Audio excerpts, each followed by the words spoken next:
Assalamualaikum warahmatullahi wabarakatuh. Naharukum sa'id ya abna'is su'ada. Tayyib, fi hadhil fursati thaminah ba'da an ta'allamna as-sa'ah wal yawm nahnu nata'allam al-jumlatal ismiyah. Baiklah anak-anakku sekalian, setelah kita mempelajari tentang as-sa'ah, jam, pada kesempatan kali ini kita akan belajar tentang jumlah ismiyah. Wa ba'da an darastum hadhihi al-maddah arju minkum awalan an taqdiru ala takwinil jumlah fi jumlatin ismiyah. Wa thaniyan an taqdiru ala tashih wa takhti'il jumlah minal jumlatil ismiyah. Anak-anakku sekalian, setelah nanti kalian belajar tentang jumlah ismiyah, kalian diharapkan satu, mampu menyusun kalimat yang susunannya terdiri dari jumlah ismiyah. Sedangkan yang kedua, kalian mampu menganalisis, membenarkan atau menyalahkan kalimat yang susunannya terdiri dari jumlah ismiyah. Taib, wal'an nadkhul al-maddah. Sekarang kita masuk pada materi. Mahiyal jumlatul ismiyah. Apa sih yang namanya jumlah ismiyah? Al-jumlatul ismiyah hiya jumlatun tubda'u bil ismi, yaitu kalimat yang diawali dengan isim. Dan apa sih polanya? Berikut pola jumlah ismiyah, yaitu ada isim, kemudian diikuti dengan isim, fi'il, atau huruf. Isim yang pertama dinamakan dengan mubtada, sedangkan isim yang kedua dinamakan dengan khobar. Ma huwal mubtada wa ma huwal khobar. Apa yang dinamakan dengan mubtada dan apa yang dinamakan dengan khobar? Al-mubtada huwa ismun marfu' fi awalil jumlah. Mubtada adalah isim yang dibaca rafa' yang berada di awal kalimat. Atau dengan kata lainnya, mubtada adalah objek yang diterangkan. Sedangkan khobar adalah ma yaqa'u ba'dal mubtada. Sesuatu atau kata bisa berupa isim, fi'il, atau huruf jar yang menjelaskan kondisinya mubtada atau yang jatuh setelahnya mubtada. Contoh susunan kalimat yang terdiri dari mubtada dan khobar. Yang pertama adalah Ahmadu mu'min. Ahmad itu adalah orang yang beriman atau mukmin. Ahmad sebagai mubtada, mukmin sebagai khobar. Huwa Ahmadu, dia adalah Ahmad. Huwa mubtada, Ahmad khobar. Hadza Ahmadu, ini adalah Ahmad. Hadza sebagai mubtada dan Ahmad sebagai khobar. Al-mu'min hasanun, orang yang beriman itu adalah baik. Al-mu'min sebagai mubtada dan Hasan sebagai khobar. Berikutnya, apa kaidah penyusunan jumlah ismiyah? Anak-anakku semuanya, kalau kita ingin menyusun sebuah kalimat yang susunannya terdiri dari jumlah ismiyah, ada 4 hal yang harus kita perhatikan. Al-awwal, yang pertama adalah mubtada dan khobar dalam keadaan rafa. Yang kedua, mubtada harus berupa isim ma'rifat. Dan yang ketiga, mubtada dan khobar harus sama jenisnya, yaitu dalam hal mudzakkar dan muannasnya. Dan yang keempat, mubtada dan khobar harus sama bilangannya, baik dalam mufrad, musanna atau tasniyah, dan jamaknya. Abna'i as-su'ada, anak-anakku sekalian semuanya, kaidah yang pertama adalah mubtada dan khobar dalam keadaan rafa. Perhatikan contoh-contoh berikut ini. Jika mubtada dan khobar berupa isim mufrad, maka tanda rafa'nya adalah dhammah. Contoh, at-talibu mahirun. Dan jika mubtada dan khobar berupa isim musanna atau tasniyah, maka tanda rafa'nya adalah alif. Contoh, at-talibani mahirani. Yang ketiga, ketika mubtada dan khobarnya berupa jamak mudzakkar salim, maka tanda rafa'nya adalah wawu. At-talibuna mahiruna. Yang keempat, ketika mubtada dan khobar berupa jamak muannas salim, maka tanda rafa'nya adalah dhammah. At-talibatu mahiratun. Berikutnya, ketika mubtada dan khobar berupa jamak taksir, maka tanda rafa'nya adalah dhammah. At-tullabu mahiruna. Dan ketika mubtada dan khobar berupa asmaul khamsah atau isim yang 5, maka tanda rafa'nya adalah wawu. Contoh, akhuka mahirun. Berikutnya, kaidah yang kedua adalah mubtada harus berupa isim ma'rifat. Mahiyal ma'rifah. Apa itu ma'rifat? Ma'rifat bisa dikatakan juga adalah kata khusus. Lawannya adalah nakirah yang berupa kata umum. Apa saja hal-hal yang termasuk isim ma'rifat? Ada 6 yang termasuk isim ma'rifat. Yang pertama adalah ismul alam atau isim alam, yaitu nama orang atau daerah atau kota negara. Contohnya Ahmadu, Aisyatu, Balitar, Jakarta, Surabaya, Indonesia, dan lain sebagainya. Yang kedua adalah isim dhamir atau kata ganti nama, yaitu contohnya huwa, huma, hum, hiya, huma, hunna, anta, antuma, antum, anti, antuma, antunna, ana, nahnu. Yang ketiga adalah yang termasuk isim ma'rifat adalah isim isyarah atau kata petunjuk, yaitu hadza, hadhihi, dzalika, dan tilka.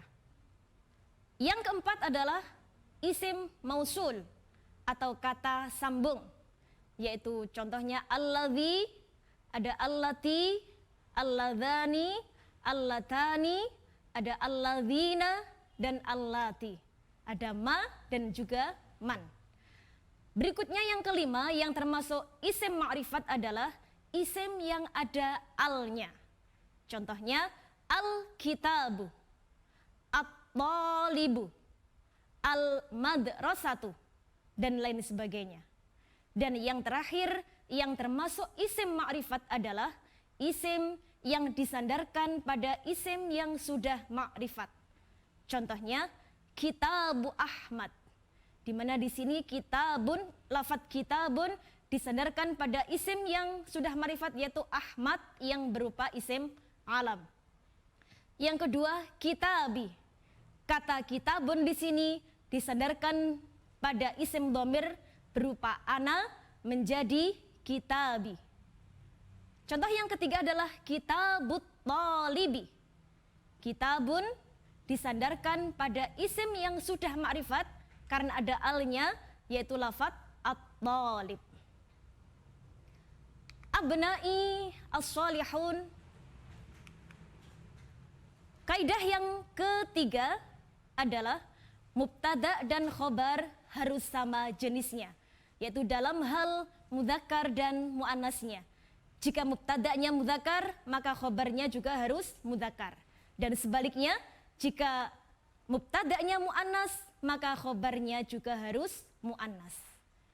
Berikut contoh mubtada dan khobar yang berupa mudzakkar. Contohnya adalah at-talibu mahirun, hadza talibun, huwa talibun, hum tullabun au talibuna.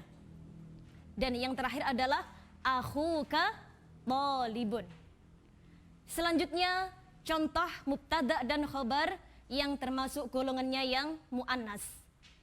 Contohnya adalah at-talibatu mahiratun, hadhihi talibatun, hiya talibatun, hunna talibatun, ukhtuka talibatun. Taib. Kaidah yang keempat dalam penyusunan kalimat yang susunannya terdiri dari mubtada dan khobar adalah mubtada dan khobar harus sama bilangannya, baik dalam hal mufrad, tasniyah, dan jamaknya. Berikut adalah contoh yang berupa isim mufrad yang bentuknya mudzakkar. Contohnya adalah at-talibu mahirun, hadza talibun, huwa talibun, anta talibun. Dan contoh kalimat yang berupa muannas, contohnya adalah at-talibatu mahiratun, hadhihi talibatun, hiya talibatun, anti talibatun.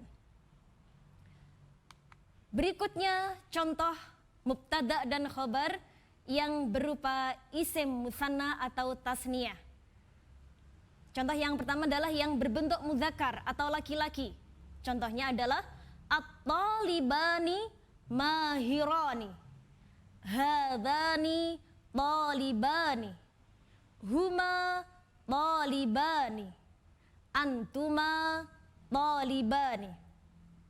Selanjutnya contoh yang berupa isim muannas atau perempuan.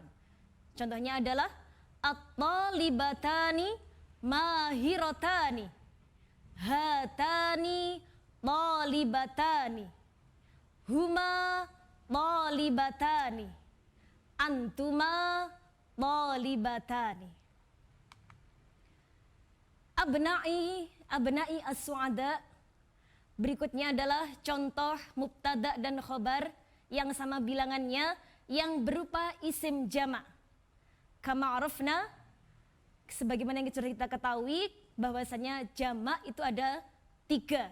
Yang pertama adalah jamak mudzakkar salim, kemudian yang kedua jamak muannas salim, dan yang ketiga adalah jamak taksir. Ketika mubtada'nya berupa jamak mudzakkar salim, maka khobarnya juga berupa jamak mudzakkar salim. Contohnya at-talibuna mahiruna. Dan ketika berupa jamak muannas salim, contohnya adalah at-talibatu mahiratun. Dan yang ketiga, ketika berupa jamak taksir, yaitu jamak yang berubah dari bentuk mufradnya, ya, contohnya adalah at-tullabu mahiruna. At-tullab di sini adalah jamak taksir yang lil aqil atau untuk orang yang berakal. Maka ketika khobarnya juga berupa jamak mudzakkar salim, ya. At-tullabu mahiruna. Sedangkan contoh jamak taksir yang kedua adalah al-kutubu jadidatun. Kenapa jadidatun? Karena al-kutub di sini, ya, jamak taksir li ghairi al-aqil, untuk yang tidak berakal. Maka ketika mubtada'nya berupa jamak taksir yang tidak berakal, maka khobarnya berupa mufrad muannas sehingga menjadi al-kutubu jadidatun. Abna'i fil Islam. Berikutnya adalah mubtada dan khobar yang sama bilangannya, ya, di mana khobarnya berupa fi'il yang mufrad. Di sini ada 2 kelompok, ada yang kelompok mudzakkar dan kelompok muannas. Contoh fi'il yang mufrad yang kelompoknya mudzakkar adalah at-talibu dakhala ketika fi'il madhinya, atau yadkhulu ketika fi'il mudhari'nya al-fasla. Huwa dakhala atau yadkhulu al-fasla. Anta dakhalta atau tadkhulu al-fasla. Jadi tulisan yang berwarna merah itu adalah menunjukkan fi'il madhinya, sedangkan tulisan yang berwarna biru itu menunjukkan fi'il mudhari'nya. Selanjutnya adalah yang termasuk golongannya yang muannas. Contohnya adalah at-talibatu dakhalat atau tadkhulu al-fasla. Hiya dakhalat atau tadkhulu al-fasla. Anti dakhalti atau tadkhulinal fasla. Sama dengan yang kelompoknya mudzakkar tadi, tulisan yang berwarna merah adalah yang menunjukkan fi'il madhi, sedangkan tulisan yang berwarna biru adalah menunjukkan yang fi'il mudhari. Berikutnya adalah khobar yang berupa fi'il yang musanna atau tasniyah. Ada dua kelompok juga, kelompok mudzakkar dan kelompok muannas. Kelompok yang mudzakkar, at-talibani dakhala atau yadkhulanil fasla. Huma dakhala atau yadkhulanil fasla. Antuma dakhaltuma atau tadkhulanil fasla. Golongan yang muannas contohnya adalah at-talibatani dakhalata atau tadkhulanil fasla. Huma dakhalata atau tadkhulanil fasla. Antuma dakhaltuma atau tadkhulanil fasla. Sama dengan yang ketika bentuk mufrad tadi.